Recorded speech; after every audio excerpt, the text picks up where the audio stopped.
Maqaan kiyya Goollichi Waaqooti. Namni hedduun duuba waan akka gartee tiktokii kan ta'e na beektanse. Nu warra olla diidanii jirra gartee mishuma eebbisaan qotitaan. Harkaan duuba laaluu dhume.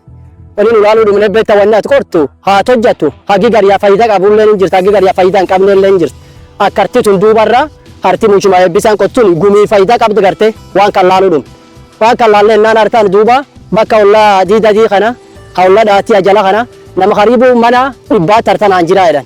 Duuba waan kan laallee naani akka dabamuu maan dansarra gal.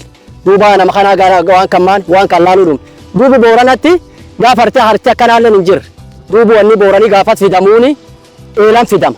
Eelan fidama duuba eela kan irrii jedhan irrii tan gubbaa jaanjitee nadheeleeni eela kan tooti. Duuba namni dhiiraa yoo loon araarte fadufu hartaan dhufe maan duuba irri tan irra guure maan namu waan keessa yaa'edhanii eel kan too. Duuba yaa mi'aayee waaqi roobe duuba jennaan namni xiqqaan duuba bayyii gaafati akka namni xiqqaan nadheen tajjufoo jedhani duuba nadheen dhuf namni tokko. Naan nadheen himattee naan duubi niitii tokko niitiin akka malee qaroo ardaa kan kee jira. Duuba nadheen waan akkasii dhaamte. Waan isiin dhaamtu duuba namni gaafu bona irri to'aa isan irraan fuudhini duuba lafti amma ganna dhufeetini hirriba dhufee waa isan irraan fuudhini jetteen. Akka sunuu baanu duuba gumiin teenna wanni an dhaamuuf tana. Nama gaafa gartee masoommoo ilmi isan irraan fuudhin haa gartee haara akkana qoteetin bubuttee duddu irraan fuudhin gartee duuba finni barbaadanii duuba namni dhubiin dhufee kuura isan irraan fuudhini isaniin jedha.